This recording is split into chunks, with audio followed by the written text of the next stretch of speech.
Hello everyone, welcome to learning book. Learning book पे आप सभी का स्वागत है। लर्निंग बुक के इस वीडियो में हम 7 सितंबर और 8 सितंबर से रिलेटेड करंट अफेयर के महत्वपूर्ण प्रश्नों को कवर करेंगे। अपने क्वेश्चन के डिस्कशन की शुरुआत की जाए उससे पहले आप सभी से एक रिक्वेस्ट है कि लर्निंग बुक चैनल को अधिक से अधिक शेयर करके हमें अपना सपोर्ट दें, और जो नए व्यूअर्स हैं वो चैनल को सबसे पहले सब्सक्राइब कर लें और बेल आइकॉन को प्रेस कर दें, जिससे जो भी नई वीडियोस चैनल पे अपलोड हो उसकी नोटिफिकेशन आप तक समय से पहुंच सके और कोई भी इंपॉर्टेंट वीडियो आपसे मिस ना हो। आइए फिर शुरुआत करते हैं अपने आज के पहले प्रश्न के साथ। आज का पहला प्रश्न है, आईआईटी एलुमनी काउंसिल किस किस के साथ मिलकर दुनिया के सबसे तेज और सबसे बड़ा हाइब्रिड क्वांटम कंप्यूटर बनाने जा रहा है। देखो, आईआईटी एलुमनी, आईआईटी से पास आउट जो स्टूडेंट होते हैं उनका एक एसोसिएशन होता है जिसे आईआईटी एलुमनी बोलते हैं। IIT alumni Moscow state university और रोसॉफ्ट के साथ मिलकर दुनिया का सबसे तेज और सबसे बड़ा हाइब्रिड क्वांटम कंप्यूटर बनाने जा रहा है। रोसॉफ्ट ये रशिया की सॉफ्टवेयर कंपनी है और रशिया की राजधानी मॉस्को में मॉस्को स्टेट यूनिवर्सिटी है। तो आईआईटी एलुमनी का साथ कौन कौन दे रहा है सबसे तेज और सबसे बड़ा हाइब्रिड कंप्यूटर बनाने में? Moscow university and Rosoft. Option D correct हो जाएगा। बात करते हैं आईआईटी कानपुर की। आईआईटी कानपुर ने एक क्राउड फंडिंग कैंपेन को चलाया था जिसमें आईआईटी कानपुर ने आईआईटी एलुमनी से हेल्प मांगी थी। कैसी हेल्प मांगी थी? इन्होंने कहा था कि अभी लॉकडाउन की वजह से देश में ऑनलाइन शिक्षा का चलन बढ़ा है, तो कई सारे ऐसे स्टूडेंट हैं, पुअर स्टूडेंट हैं, गरीब हैं, जो कि लैपटॉप को नहीं खरीद सकते या फिर मोबाइल फ़ोन को नहीं खरीद सकते, वो ऑनलाइन क्लास अटेंड करने में असमर्थ हैं। इसलिए आईआईटी कानपुर ने एक क्राउड फंडिंग कैंपेन चलाया और आईआईटी एलुमनी से हेल्प मांगी, और आईआईटी एलुमनी ने आईआईटी कानपुर की हेल्प भी की। तो आईआईटी कानपुर ने कई सारे बच्चों को फ्री लैपटॉप का वितरण किया था, उनकी ऑनलाइन क्लास में उनकी मदद की थी कि वो भी, जो गरीब बच्चे हैं वो भी ऑनलाइन क्लासेस को ज्वाइन कर सके। वो एक एरिया में लैपटॉप को देते थे और कई सारे बच्चे उसी लैपटॉप से पढ़ाई करते थे, अभी भी कर रहे हैं, क्योंकि लॉकडाउन के दौरान ऑनलाइन क्लासेस ही चलाई जा रही हैं स्कूल और कॉलेजेस के द्वारा। तो आईआईटी कानपुर का ये था फ्री लैपटॉप पुअर स्टूडेंट के लिए। ये आईआईटी एलुमनी की हेल्प से किया था इस काम को आईआईटी कानपुर ने। यहाँ पे ऑप्शन डी करेक्ट हो जाएगा। मॉस्को स्टेट यूनिवर्सिटी और रोसॉफ्ट, ये दोनों आईआईटी एलुमनी के साथ मिलकर दुनिया का सबसे बड़ा और सबसे तेज हाइब्रिड क्वांटम कंप्यूटर बनाने जा रहे हैं। नेक्स्ट क्वेश्चन है, आर्थिक मामलों के विभाग ने किस संगठन की मदद से सतत वित्त सहयोगात्मकता की शुरुआत करी है? आर्थिक मामलों के विभाग ने यूनाइटेड नेशन डेवलपमेंट प्रोग्राम की मदद से सतत वित्त सहयोगात्मकता की शुरुआत की है। भारत का आर्थिक मामलों का मंत्रालय ये किसके अधीन काम करता है? ये वित्त मंत्रालय के अधीन कार्य करता है। आर्थिक मामलों के विभाग ने यूनाइटेड नेशन डेवलपमेंट प्रोग्राम के साथ एक अस्थायी वित्त विकास के लिए समझौता किया है, सस्टेनेबल फाइनेंस डेवलपमेंट के लिए एक समझौता किया है, जिससे जो अभी आर्थिक गति एकदम से पिछड़ गई है कोविड-19 की वजह से, ना सिर्फ भारत की बल्कि पूरे देश की। और आरबीआई ने अभी, जो लगातार क्वेश्चन कर रहे हैं उन लोगों ने देखा होगा, आरबीआई ने 2020 और 21 के लिए भी जो प्रिडिक्शन किया है वो भी माइनस में है भारत का। तो इन्हीं सबसे उभरने के लिए आर्थिक मामलों का विभाग ने यूनाइटेड नेशन डेवलपमेंट प्रोग्राम के साथ समझौता किया है कि वो भारत की आर्थिक स्थिति को उबारने में भारत की मदद करेगा। United Nation Development Programme India. Option D इसका करेक्ट हो जाएगा।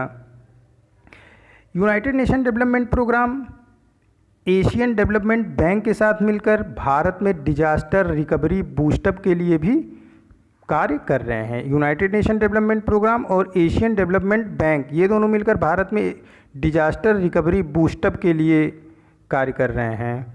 और यूनाइटेड नेशन डेवलपमेंट प्रोग्राम, जिसका हेडक्वार्टर न्यूयॉर्क में है और इसके जो हेड हैं वो अचिम स्टेनर हैं, ये और रीन्यू पावर एक कंपनी है जो कि रिन्यूएबल एनर्जी के लिए कार्य करती है। तो रीन्यू पावर और यूनाइटेड नेशन डेवलपमेंट प्रोग्राम दोनों मिलकर रिन्यूएबल सोर्स ऑफ एनर्जी को बूस्टअप करने के लिए भारत में जिला स्तर पर कार्य करेंगे। इसके लिए रीन्यू पावर और यूनाइटेड नेशन डेवलपमेंट प्रोग्राम ने एक समझौते पर हस्ताक्षर किया है। रीन्यू पावर का हेडक्वार्टर गुरुग्राम हरियाणा में है और रीन्यू पावर के जो चेयरमैन और एमडी हैं ये सुमंत सिन्हा हैं, जबकि यूनाइटेड नेशन डेवलपमेंट प्रोग्राम का हेडक्वार्टर न्यूयॉर्क में है और अचिम स्टेनर इसके हेड हैं। नेक्स्ट क्वेश्चन है, अगली पीढ़ी की स्टार्टअप के लिए चुनौती प्रतियोगिता का शुभारंभ किसने किया? इस प्रतियोगिता को शुभारंभ किया है हमारे minister of electronics and IT communication Ravishankar Prasad ji ने। ऑप्शन ए करेक्ट हो जाएगा। रविशंकर प्रसाद जी के पास दो मंत्रालय है, एक तो minister of electronics and information technology communication के मंत्री रविशंकर जी हैं और लॉ एंड जस्टिस मिनिस्टर भी रविशंकर प्रसाद जी हैं। क्या है ये चुनौती प्रतियोगिता? चुनौती प्रतियोगिता जो सॉफ्टवेयर बनाने वाली कंपनियां हैं उनको प्रोत्साहित करने के उद्देश्य से ये लॉन्च की गई है रविशंकर प्रसाद द्वारा। इससे प्रतियोगिता में 300 स्टार्टअप की पहचान करी जाएगी और उन 300 स्टार्टअप को जो सॉफ्टवेयर बनाने का कार्य कर रहे हैं। सॉफ्टवेयर जैसे जिस पे सॉफ्टवेयर आप समझ रहे होंगे कि कई सारे प्रोग्रामिंग होती है जिस पे कई कंप्यूटर पे कई सारे अलग अलग प्रोग्राम चलते हैं, इसी को सॉफ्टवेयर बोलते हैं। तो 300 स्टार्टअप की पहचान की जाएगी और 25 लाख तक की सीड फंड बोलते हैं कि बिल्कुल शुरुआती धनराशि इनको गवर्नमेंट द्वारा प्रदान की जाएगी और साथ ही साथ अन्य कई सारी मूलभूत सुविधाएं भी सरकार की तरफ से इन 300 स्टार्टअप जो कि चुनौती प्रतियोगिता में भाग ले रहे हैं उसमें से 300 स्टार्टअप को सिर्फ चुना जाएगा। इनको कई सारी मूलभूत सुविधाएं भी सरकार की तरफ से उपलब्ध कराई जाएंगी। अभी कुछ दिन पहले ही ऐप चैलेंज कॉन्टेस्ट को लॉन्च किया था हमारे प्रधानमंत्री नरेंद्र मोदी जी ने। चाइना के साथ बॉर्डर पर टेंशन हुई, फिर उसी टेंशन के मद्देनज़र हमारी भारत सरकार ने 59 ऐप को पहले बंद किया था, अभी फिर 118 ऐप को फिर से बंद कर दिया गया है चाइना के, यानी 118 + 59 ऐप को चाइना के भारत में बंद किया जा चुका है। लेकिन अभी 118 ऐप के बंद करने से पहले जब 59 ऐप बंद हुआ था तो फिर इंडिया में नरेंद्र मोदी जी ने एक ऐप चैलेंज कॉन्टेस्ट लॉन्च किया और इसमें उन्होंने विभिन्न स्टार्टअप से बोला कि आप ऐप बनाओ और तब चिंगारी ऐप ने इसमें प्रथम स्थान प्राप्त किया। चिंगारी ऐप को बनाया है सुमित घोष ने। सुमित घोष भिलाई छत्तीसगढ़ से बिलोंग करते हैं और चिंगारी ऐप ये टिकटॉक की जगह उसकी जगह ये रिप्लेस वर्जन है टिकटॉक का और इसको एक ही दिन में कई करोड़ों युवकों ने इसको डाउनलोड किया था और चिंगारी ऐप ने ही ऐप चैलेंज कॉन्टेस्ट जीता था जो कि प्रधानमंत्री नरेंद्र मोदी जी द्वारा लॉन्च किया गया था। नेक्स्ट क्वेश्चन है, भारत ने सीमा क्षेत्र में विकास परियोजना के लिए किस देश को 5 मिलियन अमेरिकी डॉलर की चौथी किस्त दी है? ये बात है सन 2012 की। उस समय गवर्नमेंट थी मनमोहन सिंह की। मनमोहन सिंह की सरकार और म्यांमार गवर्नमेंट ने दोनों ने भारत और म्यांमार बॉर्डर को डेवलप करने के लिए एक समझौता किया था। उसी समझौते के तहत ये चौथी किस्त भारत सरकार द्वारा दी जा रही है म्यांमार गवर्नमेंट को। इस समझौते में बॉर्डर डेवलपमेंट, साथ ही साथ बॉर्डर पे जो प्रोजेक्ट हैं जैसे ब्रिज, रोड, ये रोड जो बॉर्डर पे हैं, कहाँ के, इंडिया और म्यांमार बॉर्डर के, और जो बॉर्डर पे बसे गांव हैं, यानी 3 चीज़ें डेवलप की जाती हैं। बॉर्डर का पूरा डेवलपमेंट, आधुनिक बॉर्डर बनाया जा रहा है इंडिया और म्यांमार के बीच, साथ ही साथ बॉर्डर प्रोजेक्ट हो रहा है जिसमें बॉर्डर पे रोड और बॉर्डर पे ब्रिज का निर्माण किया जा रहा है और जो गांव सटे हुए हैं बॉर्डर से उनके भी विकास का कार्य इस फंड से किया जा रहा है। तो ऑप्शन सी करेक्ट हो जाएगा। म्यांमार को ये चौथी किस्त दी गई है 5 मिलियन अमेरिकी डॉलर की बॉर्डर विकास परियोजना के लिए। इंडिया का जो म्यांमार में एम्बेसडर हैं उनका नाम है सौरभ कुमार। उन्होंने 5 मिलियन यूएस डॉलर का चेक म्यांमार के minister of border affair lieutenant general एंगू को दिया। क्या नाम है वहाँ के जो मिनिस्टर ऑफ बॉर्डर अफेयर हैं, उनका नाम है लेफ्टिनेंट जनरल यांगू। और हमारे जो एम्बेसडर हैं म्यांमार में उनका नाम है सौरभ कुमार। सौरभ कुमार ने ही $5 मिलियन का चेक म्यांमार के minister of border affair lieutenant general या यंगू को दिया। मैं बार बार रिपीट कर रहा हूँ कि या यंगू नाम आपको ध्यान में आ जाए। बात करते हैं बॉर्डर की। भारत कुल 7 देशों के साथ बॉर्डर शेयर करता है। बांग्लादेश, भूटान और नेपाल, पाकिस्तान, चाइना, अफ़गानिस्तान और म्यांमार के साथ। सबसे बड़ा बॉर्डर भारत शेयर करता है बांग्लादेश के साथ, ये है 4096 किलोमीटर का। और सबसे छोटा बॉर्डर भारत शेयर करता है भूटान के साथ, जो कि है 699 किलोमीटर का। भारत म्यांमार के साथ 1643 किलोमीटर का बॉर्डर शेयर करता है। म्यांमार की राजधानी नेपिटावा है। नेक्स्ट क्वेश्चन है, पेंशनर कॉर्नर नाम से ऐप किस केंद्रीय सशस्त्र पुलिस बल द्वारा लॉन्च किया गया है? पेंशनर कॉर्नर नाम से ऐप को लॉन्च किया है केंद्रीय औद्योगिक सुरक्षा बल ने, CISF। ये इसका पूरा नाम है केंद्रीय औद्योगिक सुरक्षा बल, central industries force, central industries security force, केंद्रीय औद्योगिक सुरक्षा बल। इसी ने पेंशनर कॉर्नर नाम से एक ऐप को विकसित किया है, जो कि जो पेंशनर हैं CISF के, उनके लिए वन स्टॉप सलूशन देगा। यानी कोई रिटायर होता है तो उसे सरकार की तरफ से पेंशन दी जाती है। तो पेंशनर को जो भी सारी फॉर्मेलिटीज़ करनी होती हैं, उसको जो पेंशनर केंद्रीय औद्योगिक सुरक्षा बल, सेंट्रल इंडस्ट्रीज सिक्योरिटी फोर्स के रिटायरमेंट होने के बाद जो पेंशनर बनेगा, उसको पूरा वन स्टॉप सलूशन इस पे दे दिया है। कई सारी फॉर्मेलिटीज़ होती हैं रिटायर होने के बाद, उसके बाद गवर्नमेंट आपको पेंशन देना स्टार्ट करती है। उन सारी फॉर्मेलिटीज़ के लिए वन स्टॉप सलूशन है CISF के जवानों के लिए pensioner corner. Option A correct हो जाएगा। आइए हम देख लेते हैं कि कितने सिक्योरिटी फोर्स हैं इंडिया में, जो बॉर्डर को अलग अलग बॉर्डर पे कौन कौन से सिक्योरिटी फोर्स देश की रक्षा कर रहे हैं। देखिए भारत किन किन के साथ बॉर्डर शेयर करता है? चाइना के साथ शेयर करता है, पाकिस्तान के साथ शेयर करता है, अफ़गानिस्तान के साथ शेयर करता है, नेपाल के साथ शेयर करता है, भूटान के साथ शेयर करता है भारत बॉर्डर, और बांग्लादेश के साथ शेयर करता है। साथ ही साथ भारत के कुछ ऐसे राज्य हैं जो किसी अन्य देश के साथ बॉर्डर नहीं शेयर करते, उनकी बॉर्डर समुद्री तट से सटे हुए हैं, यानी कि जो समुद्र के साथ अपने बॉर्डर को शेयर करते हैं। ये गुजरात से शुरू होता है, गुजरात का कुछ हिस्सा शेयर करता है और कुछ हिस्सा नहीं शेयर करता है। ये गुजरात से शुरू होके आता है वेस्ट बंगाल का कुछ हिस्सा समुद्र के साथ शेयर करता है और कुछ हिस्सा बांग्लादेश के साथ शेयर करता है, जबकि गुजरात का कुछ हिस्सा पाकिस्तान के साथ शेयर करता है और कुछ हिस्सा समुद्र तट के साथ बॉर्डर को शेयर करता है। अब बात करते हैं कि कौन सा फोर्स जो है हमारी किस बॉर्डर पे रक्षा करती है। चाइना बॉर्डर पे हमारी रक्षा करती है Indo Tibetan border police. Pakistan border पे हमारी रक्षा करती है बॉर्डर सिक्योरिटी फोर्स BSF। और अफ़गानिस्तान बॉर्डर की बात अगर हम करें तो जो POK है, पाकिस्तान ऑक्युपाइड कश्मीर, जिसको पाकिस्तान ने गलत तरीके से हमसे छीन लिया है और उस पर अपना कब्जा किया है, भारत का वही हिस्सा अफ़गानिस्तान के साथ बॉर्डर को शेयर करता है। इसलिए अभी वो POK में है, तो हम अभी वहाँ पे अपना कोई बॉर्डर सिक्योरिटी फोर्स नहीं लगा सक रहे हैं, क्योंकि उस पर पाकिस्तान का कब्जा है इस समय। और भारत ने अभी हाल में ही जो POK है उसके मौसम को अपने समाचार में बताने की शुरुआत करी है। तो अफ़गानिस्तान पे अभी कोई बॉर्डर फोर्स इंडिया का नहीं है, बॉर्डर सिक्योरिटी फोर्स, क्योंकि ये अफ़गानिस्तान के साथ जो इंडिया का बॉर्डर शेयर होता है वो POK के साथ शेयर होता है, और POK पे पाकिस्तान ने गलत तरीके से कब्जा करा हुआ है।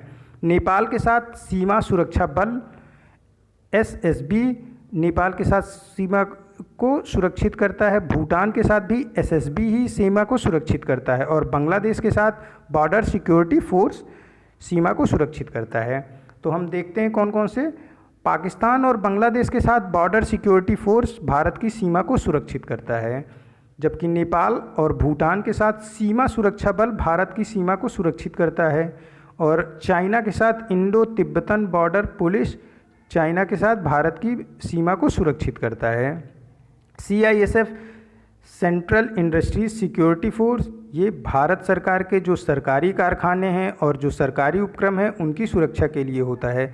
CISF एयरपोर्ट की सुरक्षा की जिम्मेदारी CISF की होती है। जो ऑर्डिनेंस फैक्ट्री हैं उनकी सुरक्षा की जिम्मेदारी CISF की होती हैं। और CISF ने ही अपने रिटायर्ड कर्मचारियों के लिए पेंशनर कॉर्नर नाम से एक ऐप को लॉन्च किया है। ऑप्शन ए करेक्ट हो जाएगा। नेक्स्ट क्वेश्चन है, परमाणु परीक्षण के खिलाफ संयुक्त राष्ट्र द्वारा अंतर्राष्ट्रीय दिवस प्रतिवर्ष कब मनाया जाता है? परमाणु परीक्षण के खिलाफ संयुक्त राष्ट्र द्वारा अंतर्राष्ट्रीय दिवस प्रतिवर्ष 29 अगस्त को मनाया जाता है। ये क्वेश्चन वहाँ मिस हो गया था तो इसे यहाँ पे कवर करा जा रहा है। लोगों को परमाणु हथियार, परमाणु विस्फोट के बारे में जागरूक करने व शिक्षा करने के उद्देश्य से प्रत्येक वर्ष 29 अगस्त को परमाणु परीक्षण के खिलाफ संयुक्त राष्ट्र अंतर्राष्ट्रीय दिवस मनाता है। ऑप्शन डी करेक्ट हो जाएगा। पहला परमाणु परीक्षण के खिलाफ संयुक्त राष्ट्र का अंतर्राष्ट्रीय दिवस 29 अगस्त 2010 को मनाया गया था। नेक्स्ट क्वेश्चन है, राजीव गांधी खेल रत्न पुरस्कार की राशि 7.5 लाख रुपए से बढ़ाकर कितनी कर दी गई है? भारत में खेल के क्षेत्र में दिए जाने वाला सबसे प्रतिष्ठित पुरस्कार है राजीव गांधी खेल रत्न और इसकी राशि को इस वर्ष 7.5 लाख से बढ़ा के 25 लाख कर दी गई है। और इस बार 4 जन को राजीव गांधी खेल रत्न पुरस्कार मिला है, जिसमें रोहित शर्मा, ये भारतीय क्रिकेट टीम के उप कप्तान हैं, और विगेश फोगाट, ये रेसलर हैं, मोनिका बत्रा, ये टेबल टेनिस खेलती हैं भारत के लिए, और मरियप्पा थंगावेलु, ये पैरा ओलंपिक हैं, और ये विकलांगों का जो ओलंपिक होता है उसमें भारत के लिए हाई जंप का खेल खेलती हैं। तो इन चारों लोगों को इस बार राजीव गांधी खेल रत्न से सम्मानित किया गया है। और राजीव गांधी खेल रत्न के पुरस्कार में को 7.5 लाख से बढ़ा के 25 लाख कर दिया गया है। और अर्जुन पुरस्कार, इसमें भी 5 लाख से बढ़ा के इसकी राशि को 15 लाख कर दिया गया है। द्रोणाचार्य पुरस्कार की राशि को भी 5 लाख से बढ़ा के 15 लाख कर दिया गया है। और ध्यानचंद पुरस्कार की राशि को भी 5 लाख से बढ़ा के 10 लाख कर दिया गया है। लेकिन हमें जो सबसे इम्पॉर्टेंट है वो यही है कि राजीव गांधी खेल रत्न पुरस्कार किन किन को मिला और इसकी धनराशि को 7.5 लाख से बढ़ाकर कितना कर दिया गया है। तो किन किन को मिला? रोहित शर्मा, विगेश फोगाट, मोनिका बत्रा और मरियप्पा थंगावेलु को मिला। और धनराशि 7.5 लाख से बढ़ा के 25 लाख कर दी गई है। नेक्स्ट क्वेश्चन है, पिचिंग इट स्ट्रेट शीर्षक नाम से पुस्तक किसने लिखी है? पिचिंग इट स्ट्रेट शीर्षक नाम से पुस्तक लिखी है गुरचरण सिंह और MS उन्नीकृष्णन ने। गुरचरण सिंह ये भारतीय क्रिकेट टीम के कोच रह चुके हैं और MS उन्नीकृष्णन ये खेल पत्रकार रहे हैं। गुरचरण सिंह, इस पुस्तक में गुरचरण सिंह के व्यक्तिगत व व्यावसायिक जीवन का चित्रण किया गया है। और इस पुस्तक में जो MS उन्नीकृष्णन है, इन्होंने सह लेखक की भूमिका निभाई है। मेन तो पुस्तक लिखने वाले गुरचरण सिंह हैं, लेकिन MS उन्नीकृष्णन जो कि खेल पत्रकार हैं, उन्होंने गुरचरण सिंह जो भारतीय टीम के कोच कभी रहे हैं उनकी मदद करी है। तो ऑप्शन डी करेक्ट हो जाएगा। दूसरा और तीसरा दोनों सही है। पिचिंग इट स्ट्रेट, इस पुस्तक को लिखा है गुरचरण सिंह ने और सह लेखक हैं इसके MS उन्नीकृष्णन। नेक्स्ट क्वेश्चन है, लक्षद्वीप प्रशासन ने चूहों से निपटने के लिए किस राज्य के वन विभाग के सहयोग से प्रोजेक्ट बार्न आउल्स को लागू किया है? देखो पहले तो आंसर जान लेते हैं। प्रोजेक्ट बार्न आउल्स को लागू किया गया है केरल वन विभाग के सहयोग से। लक्षद्वीप में इसको लागू किया गया है। इसका पायलट प्रोजेक्ट अभी चलाया जा रहा है कवरत्ती में, जो कि लक्षद्वीप की कैपिटल है। क्या है ये प्रोजेक्ट और कैसे ये काम कर रहा है? देखो, जो लक्षद्वीप है वहाँ पे रूडेंट्स, चूहों की संख्या अत्यधिक बढ़ गई है, जो कि ना सिर्फ अब सामानों की हानि पहुँचा रहे हैं बल्कि लक्षद्वीप के इकोनॉमी को भी कुछ ना कुछ कहीं ना कहीं से असर कर डाल रहे हैं। उसकी गिरावट में इनका भी रोल है। ये क्या कर रहे हैं कि लक्षद्वीप का जो मेन है कोकोनट, ये कोकोनट को जाके ख़राब कर दे रहे हैं, वहाँ के नारियल को ख़राब कर दे रहे हैं और लक्षद्वीप से नारियल पूरे इंडिया में भेजा जाता है। तो एक तो नारियल ख़राब कर रहे हैं, फिर जो जहाँ पे भंडारण है सरकार का उसे भी ये ख़राब कर दे रहे हैं ये चूहे। तो उससे निपटने के लिए एक बार्न आउल्स होते हैं। आउल्स मीन्स कि उल्लू जो कि रात में देखा करते हैं, और ये एक तरीके के शिकारी उल्लू होते हैं। ये उल्लुओं की एक अलग सी प्रजाति है जो कि शिकार करके चूहों को खाने का काम करते हैं। तो कई सारे बारनाउल को ला के लक्षद्वीप के कवरत्ती में अभी छोड़ दिया गया है। इससे क्या होगा कि ये चूहों का शिकार करके उनको ख़त्म करने का काम करेंगे और जो इकोनॉमी पे असर आ रहा है चूहों की वजह से, उससे मुक्ति दिलाने के लिए लक्षद्वीप प्रशासन की मदद करेंगे।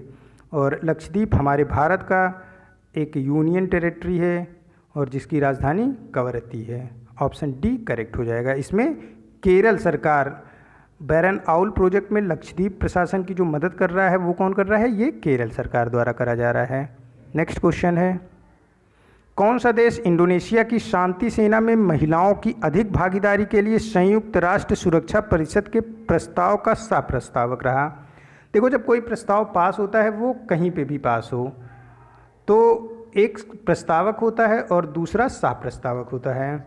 अभी जिन्हें याद होगा, जब प्रधानमंत्री नरेंद्र मोदी जी बनाए जा रहे थे प्रधानमंत्री के लिए, तो क्या होता है कि सारे सांसद जीत के आते हैं तो संसदीय दल का नेता चुना जाता है और वही प्रधानमंत्री का उम्मीदवार होता है किसी भी जो सबसे ज़्यादा सीट जीत के जो भी पार्टी सांसदों की आती है। तो जब भारतीय जनता पार्टी ने सबसे अधिक सीट जीता था तो उस समय प्रधानमंत्री मोदी जी के नाम के प्रस्तावक बने थे राजनाथ सिंह और सह प्रस्तावक बने थे नितिन गडकरी। ठीक उसी तरीके से एक प्रस्ताव पास करना था संयुक्त राष्ट्र में। प्रस्ताव ये था कि इंडोनेशिया में शांति सेना में महिलाओं की अधिक भागीदारी को सुनिश्चित करना। इंडोनेशिया में एक सेना है शांति सेना, जो कि देश में शांति को बढ़ाने के लिए सिर्फ कार्य करती है और वो देश के भीतरी हिस्से में कार्य करती है कि देश एक शांति स्थिति में रहे। तो संयुक्त राष्ट्र ने एक ऐसा प्रस्ताव पारित किया कि इंडोनेशिया की शांति सेना में ज़्यादातर महिलाएं हों। मतलब ये फोर्स उन पे नहीं किया जा सकता है, ये सिर्फ संयुक्त राष्ट्र द्वारा उन्हें सजेशन दिया जाता है। तो ये प्रस्ताव पहले पास होगा तभी संयुक्त राष्ट्र इंडोनेशिया को सजेशन दे सकता है। तो इसमें प्रस्तावक बना संयुक्त राष्ट्र खुद और सह प्रस्तावक रहा हमारा देश भारत। ऑप्शन ए करेक्ट हो जाएगा। Security council of India, United nation की सिक्योरिटी काउंसिल ऑफ इंडिया के 5 परमानेंट मेंबर होते हैं और 10 नॉन परमानेंट मेंबर होते हैं। जो 5 परमानेंट मेंबर हैं उसमें चाइना, फ्रांस, रशिया, यूएस और यूके है और 10 नॉन परमानेंट मेंबर में भारत 2021 और 22 के लिए नामित किया जा चुका है। और भारत ने, ये जो नॉन परमानेंट मेंबर होते हैं इनकी वोटिंग होती है और वोटिंग जीतने के बाद ही इन्हें नॉन परमानेंट मेंबर बनाया जाता है security council of United nation का।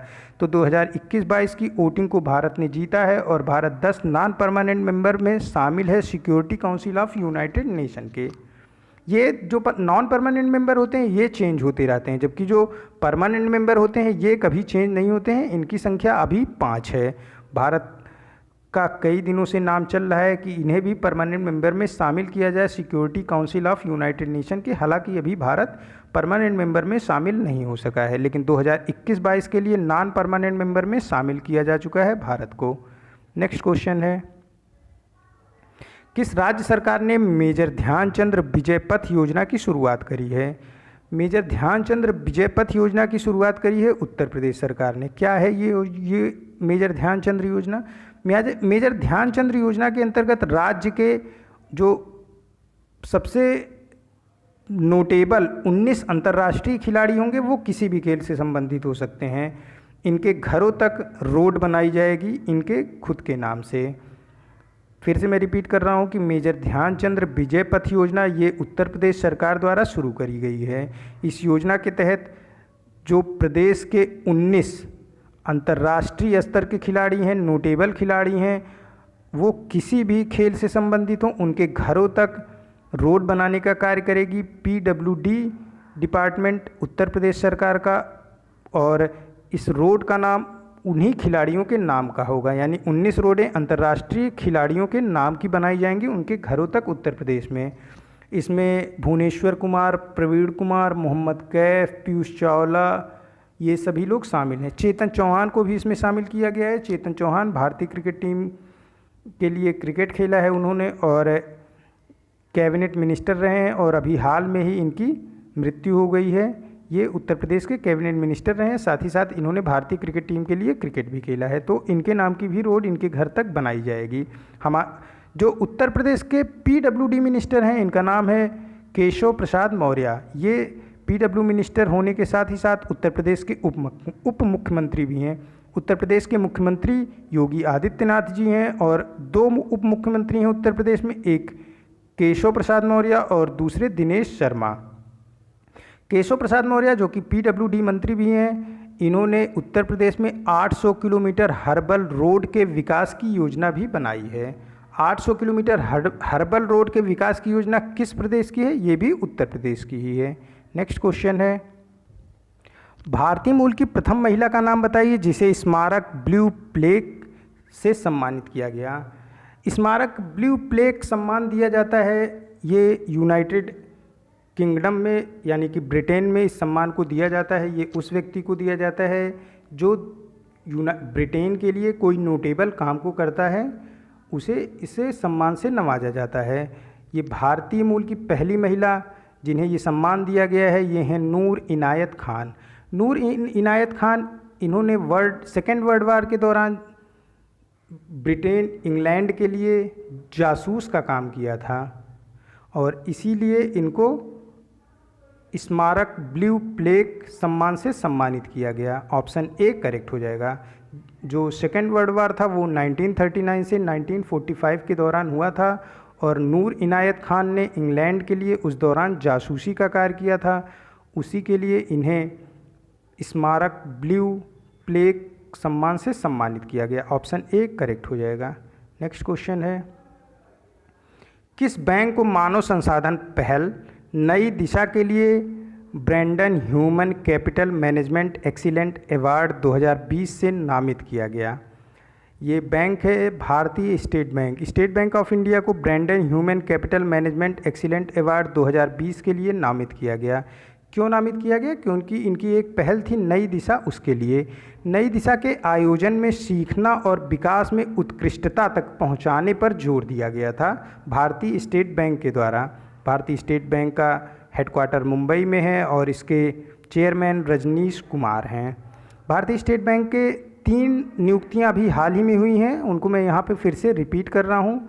विनय एम टोन्स को SBI फंड मैनेजमेंट का चीफ जनरल मैनेजर बनाया गया है। प्रकाश चंद्र कंडपाल को SBI जनरल इंश्योरेंस का CMD बनाया गया है और SBI कार्ड के CMD बनाए गए हैं अश्विनी कुमार तिवारी। ये तीनों हाल के ही अभी नियुक्तियां हैं भारतीय स्टेट बैंक की। तो नई दिशा के लिए Brandon human capital management excellent award 2020 मिलेगा Bharatiya state bank. Option D correct हो जाएगा। नेक्स्ट क्वेश्चन है, बॉब ब्रायन और माइक ब्रायन ने हाल ही में सेवानिवृत्ति की घोषणा की। ये दोनों भाई हैं। ये ब्रायन भाई किस खेल से जुड़े हैं? ब्रायन भाई ये अमेरिका के लिए टेनिस का खेल खेलते हैं और 2012 ओलंपिक में इन्होंने अमेरिका के लिए स्वर्ण पदक जीता था।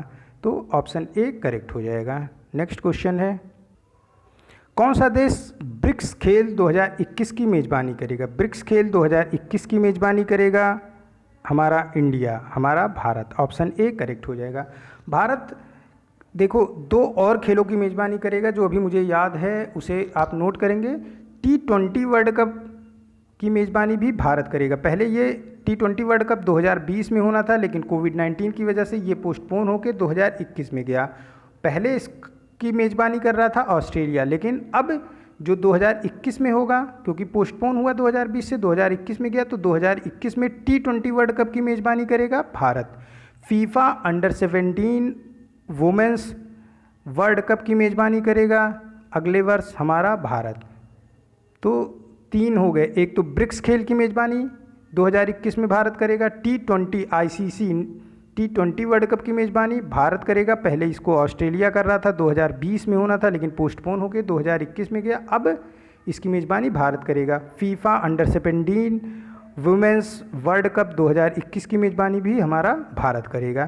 खेलो इंडिया यूथ गेम्स भारत में होते हैं, जो कि 2021 में इसकी मेज़बानी हरियाणा करेगा। खेलो इंडिया यूथ गेम्स की मेज़बानी अगले वर्ष हरियाणा करेगा। नेक्स्ट क्वेश्चन है, Aryabhatta research institute of observational science के खगोलविदों ने हाल ही में बौनी आकाशगंगा में सितारों के निर्माण में हुए विपतन की खोज की है। एरीज किस शहर में स्थित है? देखो, ये क्वेश्चन ये है कि एरीज के वैज्ञानिकों ने बौनी आकाशगंगा में सितारों के निर्माण में विपतन की खोज की है। क्या है ये?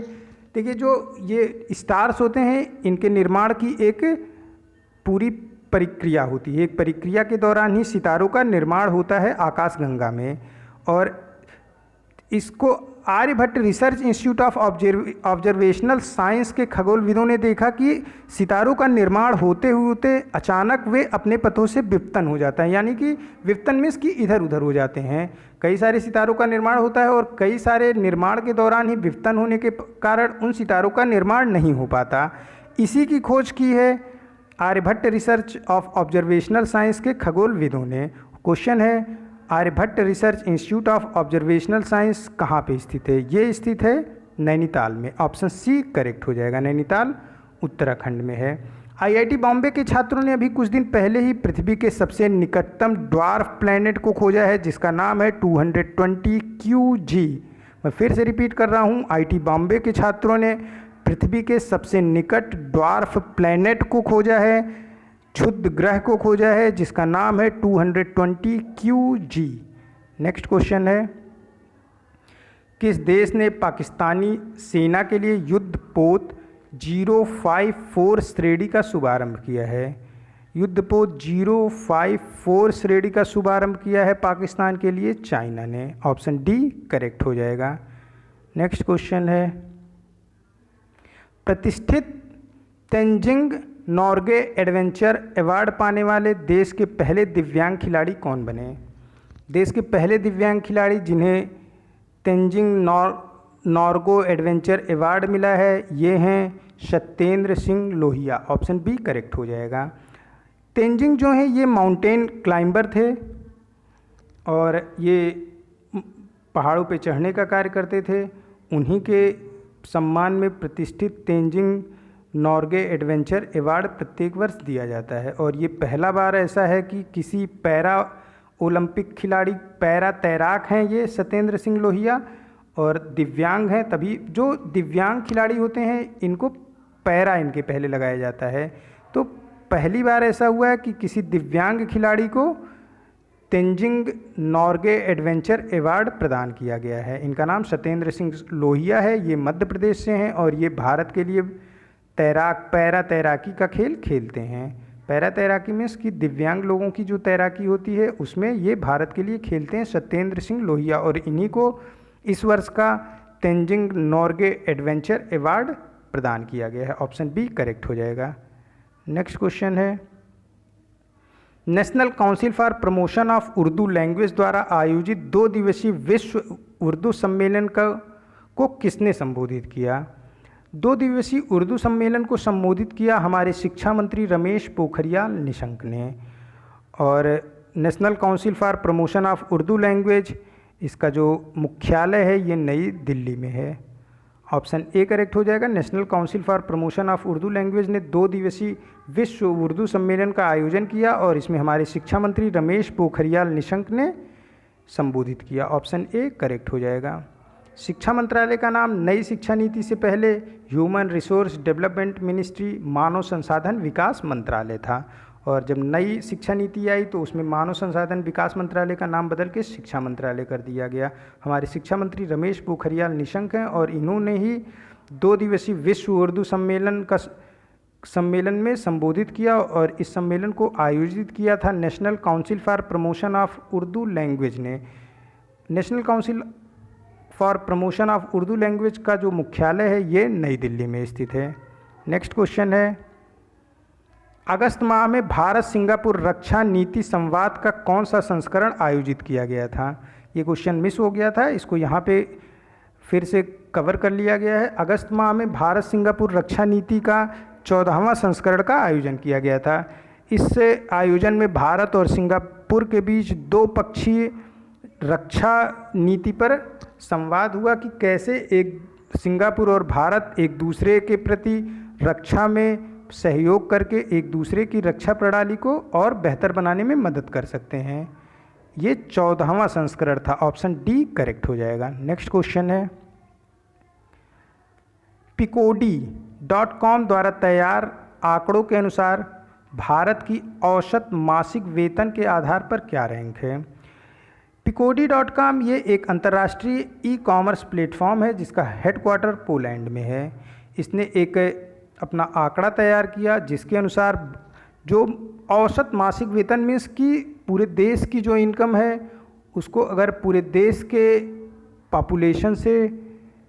पॉपुलेशन में डिवाइड कर दी जाए, यानी जैसे 130 करोड़ जनसंख्या है और पूरे देश की जो इकोनॉमी है वो मान लेते हैं 1 ट्रिलियन है, तो 1 ट्रिलियन को 130 करोड़ से डिवाइड करने पे जो संख्या आएगी वही देश की मासिक वेतन होगा, औसत मासिक वेतन होगा। यानी प्रति व्यक्ति जो वेतन होगा वही औसत मासिक वेतन होगा देश का। अब क्या है कि ये वेतन में भारत की जो रैंक है ये 72वीं है। ऑप्शन बी करेक्ट हो जाएगा। और Peabody.com के अनुसार भारत में का जो औसत मासिक वेतन है, यानी कि जो प्रत्येक व्यक्ति भारत में पा रहा है एक महीने में, ये एक काल्पनिक है, ये है 32,800 रुपये। इसका ये मतलब हुआ कि जो देश में पॉवर्टी लाइन है, गरीबी रेखा है, वो होनी ही नहीं चाहिए। और दूसरा मतलब निकालें तो ये होता है कि पैसे का सेंट्रलाइजेशन है, यानी कि काफ़ी पैसे कुछ लोगों के पास ही इकट्ठा हैं और जब हम औसत मासिक वेतन निकालते हैं तो उन पैसों का भी इस्तेमाल किया जाता है। इसी वजह से ये 32,800 रुपये आए हैं। ऑप्शन बी करेक्ट हो जाएगा। औसत मासिक वेतन के आधार पे भारत की रैंक 72वीं है। और अगर हम बात करें इस रैंक में पहले स्थान पे कौन सा देश है, इस रैंक में पहले स्थान पे है सिंगापुर। ऑप्शन बी यहाँ करेक्ट हो जाएगा। ये आज का एकदम लास्ट क्वेश्चन था। मिलते हैं नए करंट अफेयर के साथ नेक्स्ट वीडियो में। Keep study on learning book. Thank you for watching this.